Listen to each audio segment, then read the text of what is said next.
Hi, my name's Chris Klyza. I teach political science and environmental studies at Middlebury. And unlike most of the folks you've heard from so far today, I am like removed. I'm an academic, an observer, as opposed to a participant, activist, worker for NGO making this stuff happen on the ground.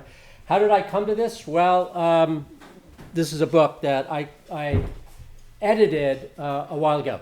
1990s were a time of vibrant thought and action regarding wilderness in the U.S.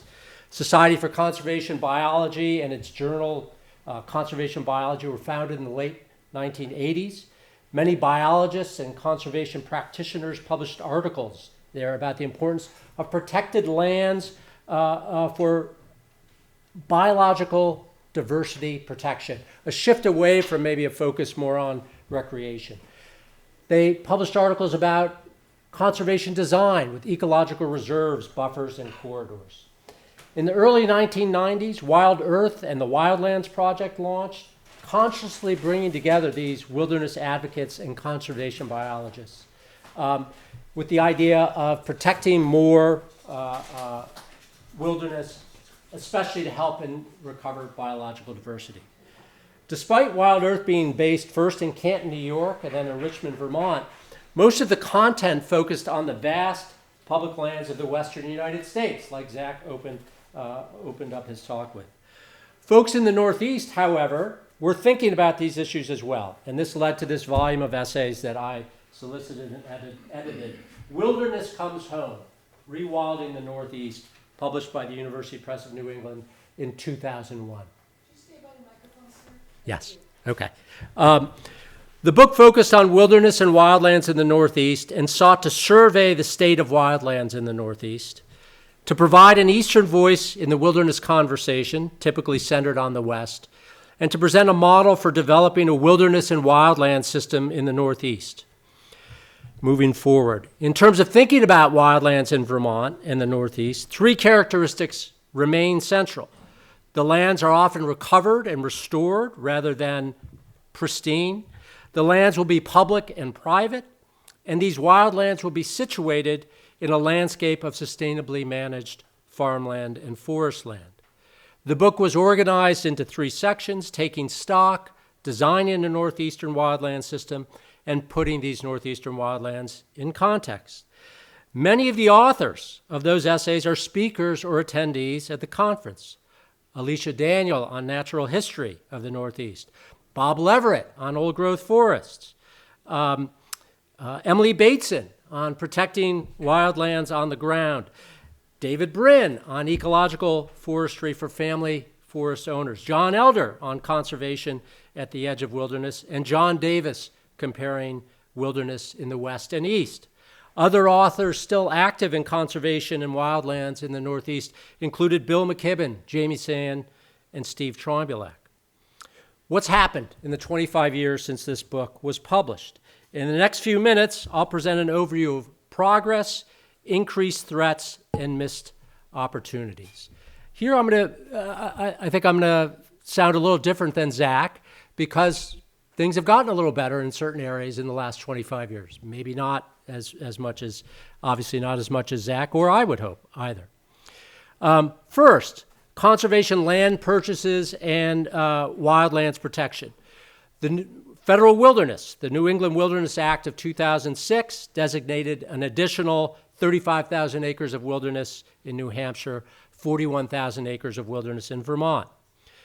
Federal conservation lands. Since 2000, nearly 290,000 acres of additional federal conservation lands have been added in the Northeast, primarily in northern New England.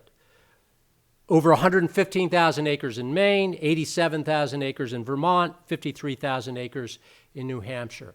These lands primarily in the Green and White Mountain National Forests, the Katahdin Woods and Waters National Monument, and the Conti and Umagog National Wildlife Refuges. Wildland Census. As we heard this morning, Wildlands, Woodlands, Farmlands, and Communities Initiative undertook a New England-wide census of wildlands in 2003. Zach just shared those data that we saw this morning, so I won't repeat them. Overall, interestingly, again, conservation organizations now hold 312,000 acres of wildlands in New England, led by the Nature Conservancy and Newt. Many more acres are covered by easements, and that's maybe something we can have a conversation about. What is the role of easements in protecting wildlands in the Northeast? A very different model than out west. Aside from the expansions of federal wilderness I mentioned, the largest wildlands reserves established in New England since 2000 are the Katahdin Woods and Water National Monument, Upper St. John River Reserve, Debskonag Lakes Wilderness Area, and Spring River Narragansett Forest, also with the Nature Conservancy. State conservation lands and wildlands. New York was outside the range of this census. And as an aside, as someone who lives on the west coast of New England, I often go to the Adirondacks, and you want to get inspired, go for a walk in the Adirondacks. And again, picking up on Zach's comment, whether it's old growth or not, there are a lot of big trees when you go for a walk, trees that I do not see in the state of Vermont. They might be 100 years old, they might be 150 years old, but the Adirondacks are a great model for us in the other parts of the Northeast, right? Roughly 9% of the state of New England, or of state of New York, is protected wildlands in the Adirondacks and Catskills. Again, as far as I know, the most strongly protected wildlands in the world. You need to change the constitution of the state of New York to substantially cut down trees in wild forests or wilderness areas. Roughly 2 million acres in the state as wilderness and wild forest, a gain of over 120,000 acres of wilderness in New York since 2000. It's hard to compare. I started doing it, but boy, is it a chore to try and compare conservation lands to get the data to compare them from, I pulled it together in 2000, but to figure that out for today, I looked at a book by this guy, Steve Davis, that came out just this year, and comparing that, over 1 million acres of more state conservation lands in Maine and also in Pennsylvania and New Jersey. We've had no conversation, no mention of Pennsylvania. Talk about a place ripe for wild forest protection. Northern and north central Pennsylvania, lots of public land and lots of places that we could potentially protect. And finally, in terms of land protection, again, over the last 25 years, it's really taken off in the Northeast from established groups like the Nature Conservancy, and most significantly with Newt, established in 2002, dedicated to protecting wildlands in New England and New York. It's protected nearly 100,000 acres through a mix of ownership and easements. A second observation, thinking about wildlands in the context of sustainably managed forests and farms. When this book came together, there was, I would say, in the state of Vermont, most conservation organizations were consciously anti-wilderness. We believed in the working forest. We did not believe in wilderness. And one of the things we were trying to get across, the authors here, is it's not a choice. We can have managed woodlands and we can have wildlands. And actually wildlands are working forests, doing things like sequestering carbon, doing things like providing biodiversity habitat, doing things like helping with flood resiliency. So leading the way on this has been, again, the rise of the Wildlands, Woodlands, Farmlands, and Communities Initiative, launched in 2010, looking at this New England landscape level conservation vision. A mix of wildlands, which had been 10%, so again, great news that it goes to 20 today, managed woodlands of 60, and farmland at 7. And again, this vision underscores that it's not a choice between managed woodlands and wildlands, but a call for both. Also, the journal that we heard about, From the Ground Up, gives us a great place to continue this conversation across the area. Other groups continue to work in sustainable agriculture, such as NOFA and the New Perennials Project, and ecological forestry, such as Vermont Family Forests. A third change, very positive, a real embrace of connectivity on the landscape, which was a fairly new idea circa 2000. Dozens of NGOs, academic institutions, state, provincial, and national agencies have partnered with the Staying Connected initiative, working on connectivity across the Northeast and the Canadian Maritimes. Prior to that, 2 countries and 1 forest worked in this space. And in 2014, last year, major connectivity summit held in Montreal. Fourth, state programs centered on biodiversity protection. The Vermont Conservation Design, which among other things sets goals for protecting old forest and large forest blocks which can overlap with wildlands. Vermont has also enacted a law to protect 30% of the landscape by 2030, 50% by 2050. Unclear what that protection will look like, but categories for ecological reserves and biodiversity conservation are part of the discussion. And as mentioned earlier, Maine has established an ecological reserve system covering about 100,000 acres.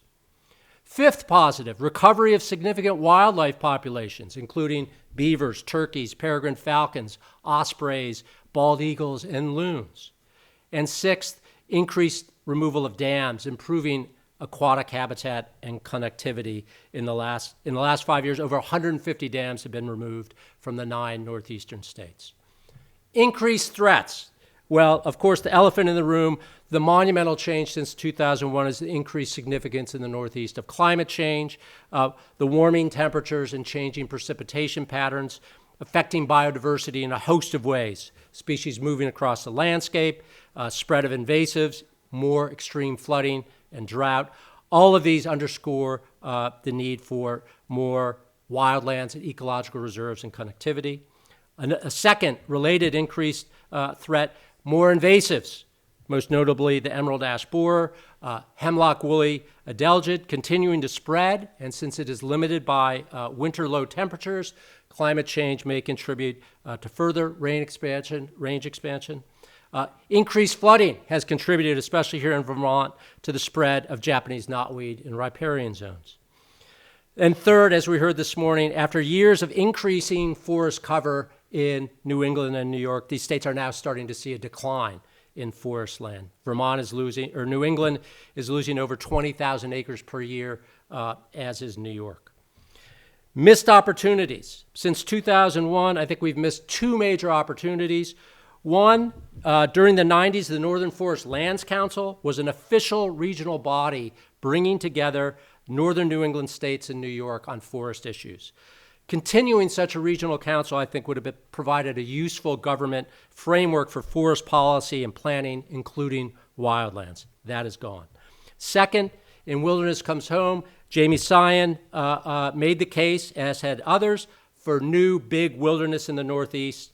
Although we've protected some more land, including wilderness, no big wilderness areas have been created.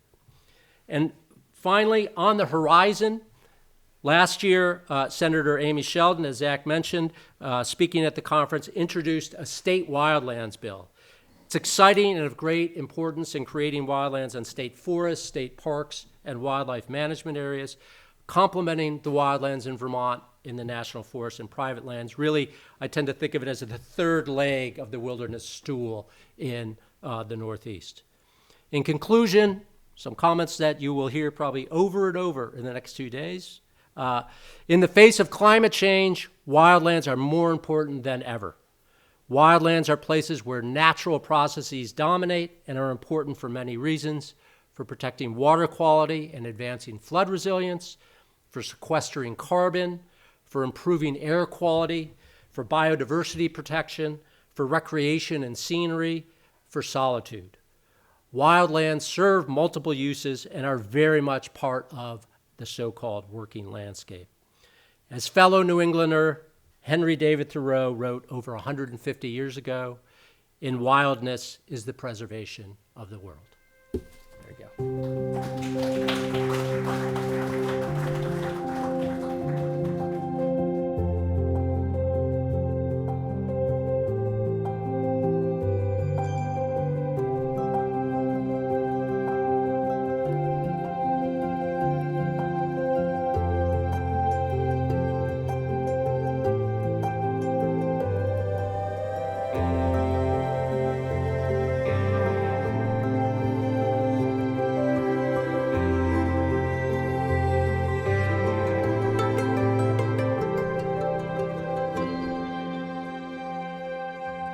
you.